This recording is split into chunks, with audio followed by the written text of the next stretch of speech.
Hi, guys.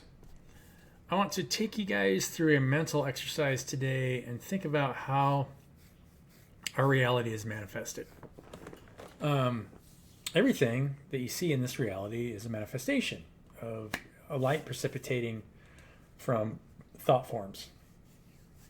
Uh, Everything that you drive, right? Everything that we interact with, everything that's created by us is a manifestation that was at first an idea in someone's head.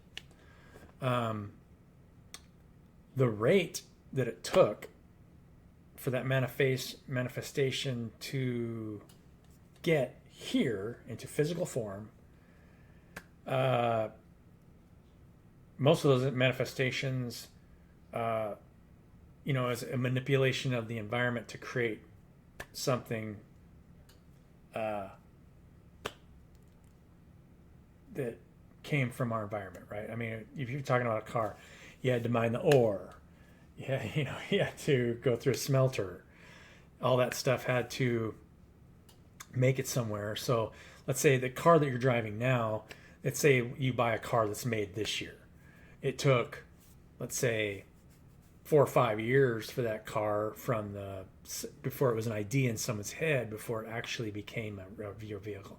I'm not actually sure the numbers, but I know it's you're always working on at least 4 or 5 years in advance. The same thing goes with computer chips. I had a friend that worked for Intel for a while, and Intel, like right now, is developing chips for like 5 years in the future or something because you have to create a whole process to create that thing that it is you have an idea in your mind. We're all creators, right? And so when you get in your creative energy, you're a lot in better shape, right? Because you're not feeding off your environment as much. But if your creations are made to pull energy off your environment instead of lifting your environment up, there's a difference in that type of creation. I'll give you an example. iPhone. iPhone is made to draw you into it and pull your time away from lifting up the people around you. Kind of a talk. That's why a lot of the creations that we see are a toxic masculine, or they call it a distorted masculine energy, because you're still producing energy, but it's distorted when it's the reason why it's being produced is it's pulling from its environment. You're not lifting your environment up and then naturally receiving anything back, if that makes sense. So there's nothing in return. So you are getting something in return, right? You're getting a physical thing, but you're just there is an energetic relationship there. But the point I'm trying to make is the length of time it takes to manifest that thing. And the reason it takes that long is because you're relying on other people and those structures that are built to create that thing. There's interdynamics within that business that are pulling energy on each other, and so it breaks down the creative cycle of the people actually building the product. This is something that I witnessed, just working in a public utility. You can witness this in any business. Your creative cycle is limited, and so you create a rest cycle after that creative cycle in order to, a lot of times you're just grounding out negative energy of the projections of a lot of times the people you worked around, because people are going through different traumas at different times. And so depending on who you're working with, this is totally independent of you, depends who you're working with, why, how, everything else, that create that dysfunctional energetic relationship, and how far it can co-create together, right? I mean, if you had a group of people that were just 100% in their creative energy, bouncing off ideas off each other, just doing what they need to do, I mean, that product is going to come out much quicker. It's going to be manifested way sooner than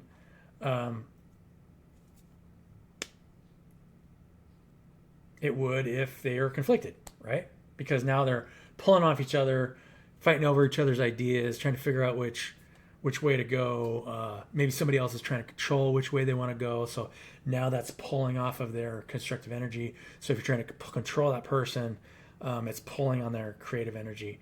And now everything slows down. So as a society, and I've talked about this before on my YouTube channel, if you look at society as a whole, as the inflation rate goes up, it's getting harder and harder. You're trying to break over a bigger energetic boundary to pull currency from people, because you're feeding off your environment. You still have to feed off your environment to create the things that you want to create. And if you're feeding off your environment in order to make your creations, now creative energy is falling, and people are having to break through larger pain points to overcome that, to stay in your creative energy. So what you see is bigger businesses breaking down because conflicts within the business are flaring up because it's harder to pull energy off the environment. So the conflicts are already there, starting to flare up because instead of you have to break through those boundaries to increase the creative energy so you can hear what the environment needs in order to create that thing for it. At the same time, smaller businesses are starting to partner together because they're not meeting their goals as quickly. I keep getting invited to small business group discussions about how, to advance their goals. So, but that falls back into creative energy in and of itself, and why, I've talked about this before on my YouTube channel, why Jesus taught the things that he did. Put yourself in service, because if you're not pulling off your environment and all you're doing is just doing what meeting a need, you have to create positive energy for the people so that you're supported, right? If you're not supporting your environment, it will not support you. By doing that, it forces you into your creative energy without getting it the way that you think you're going to get it. And so you have to overcome boundaries psychologically. Your faith will be tested because you have to believe that you're going to continue to be supported, especially if you're not making money. That's what's going on now. Everyone's faith is being tested because if it's getting harder and harder to pull energy from your environment, then it's testing your faith. You're just breaking down pain points in the body. So as you're breaking down those pain points, breaking through those pain barriers is what pulls you out of your creative energy, because you've got to rest and bleed off that negative energy. That process pulls you into higher states of awareness. After you break through the pain barrier, now you're able to listen better, get back in your creative energy, but you're also vibrating at a higher frequency to provide a more profound creation for your environment to make sure that you're still supported. That's what's happening in the group consciousness right now. It's breaking through pain barriers so the things that people are creating for each other are getting more profound and the vibrational rate is slowly increasing. Now, serving people altruistically like that means you're going to trigger your environment. Because if your creations have to keep getting better, it looks from the outside like you're trying to outshine somebody or you're in competition. But that's not the case. You're trying to make sure that you're still supporting yourself, and which is going to trigger your environment if another part of your environment is in a lower energetic state. Right? So that's how the group collective is transcending. And that's why, as long as you're staying in creative energy and keep taking the time to meditate, grounding out negativity, your vibrational rate goes up, and so your manifestations get quicker. Because everything's time. Everything starts as a thought. And I think all the Ascended Masters started to realize this. that story about Loretto Chapel that I talked about yesterday in yesterday's YouTube video that I made is very profound in a lot of different ways. For one thing, the Sisters of Loretto fasted and meditated for 9 days, and on the 9th day, that manifestation started to show up. And it took a short period of time, and they had their stairs. All they had to do is sit and fast and meditate. And then, boom, they got stairs. Manifested itself. Didn't matter how it happened. Stranger showed up, didn't say his name. Nobody knew where he was from. Nobody, when he left, they wanted to congratulate him. He left. They didn't know where he went. He didn't get any local wood from the area. He didn't use nails or screws. It's considered one of the most amazing pieces of carpentry ever built. Amazing story. And I think it tells a couple different stories. The fact that creation was so profound from a carpenter tells a little bit of that story as well that I just told you, because your creations will grow more profound as you connect, as you're vibrating higher and bleeding off negative energy. Your creations are going to grow more profound and trigger your environment in more profound ways, forcing those people to let go of those pain points of feeding off their environment, the beast nature. Think about the book of Revelation now. What is the book of Revelation talking about? The beast nature, letting go of the beast nature. Fear, fight or flight response. It's an ascension process. People talk about this ascension process, and people sell all kinds of material for it. But the reality is you're already involved in it. You just don't realize it. You're in a cave. A lot of people are in a cave, and they don't realize that they're caught in somebody else's creation. And the creation that is everybody's caught into is money. Because money make you feel like you need to pull off your environment energetically in order to survive. Feed the beast nature. So as you get into your creative energy, these Ascender Masters realize this. Their creations started to go more profound, and they had to. And as they started doing that, their vibrational energy went up. And as they're protecting their energy and they not allowing anybody to feed off of them, because if you're triggering your environment and people are feeling negatively about you, even a negative thought, you're having to, because you're growing more clairvoyant. So you need to protect your energy and start putting your hand up. That means that you're also not eating as much. You're not feeding off of your environment. Because if you feed off in your environment, it's going to want to feed off you. Right? That's why altruism is so powerful, and why altruism leads to ascension, as long as you stay on the path. Because you end up recreating your body from the inside out. If you're not feeding off your environment, because your creator, your heart space is connected to every single point in time and time space.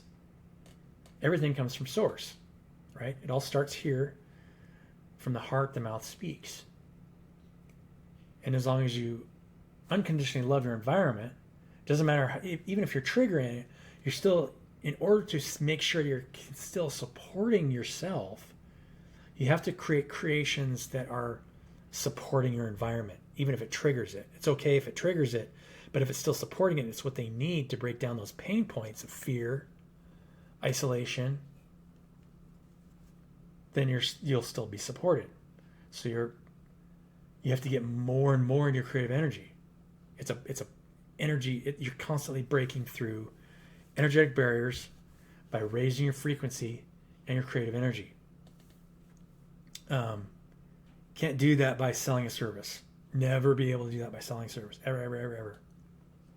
Eventually, you'll reach that pain point, especially because your other creations are going to outperform your creation. Because, for one thing, the reason you're selling a service comes from a deeper sense of the pain of separation.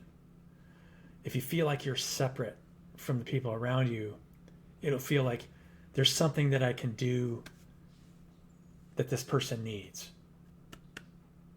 But the reality is everything is within you.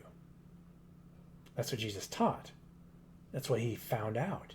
So he was teaching people the way, the truth, and the life. And because he was teaching people how to free themselves and ascend, and that's why they killed him. All that stuff's been hidden. And I believe that it's been hidden for a reason. Obviously, it's hidden for a reason. If somebody says, hey, I can make you fishers of men, if you understand and you did it for yourself and you can teach people how to do it.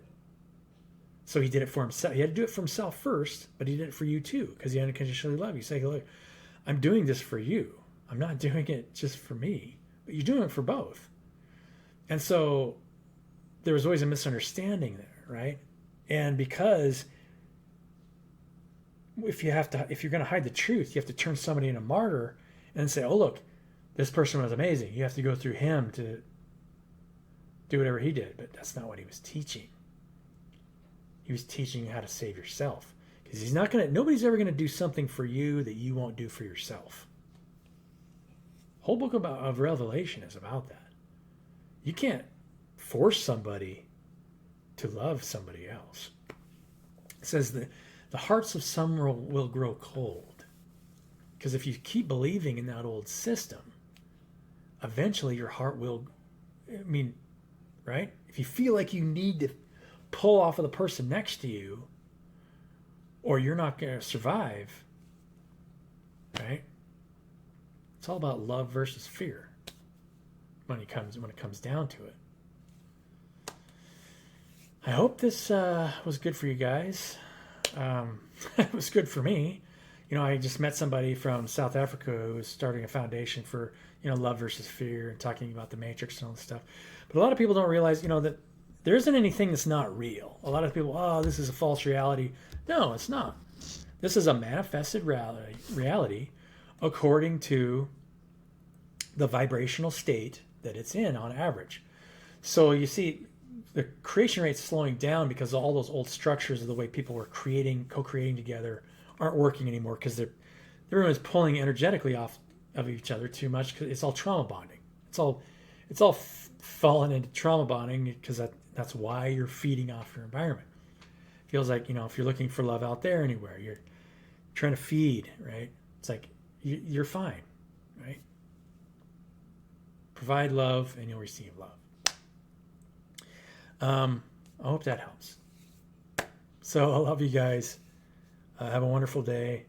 And I'm not sure if I need to make another video about that. I think things are going to change here for me pretty quick. And I think I'm going to hit the road. And if I keep making videos, it'll be maybe just witnesses accounts of what I'm going through. People that I'm meeting. People that I'm talking to. Podcasts, maybe. I don't know. We'll see. We'll see what happens. Love you guys. Have a great day.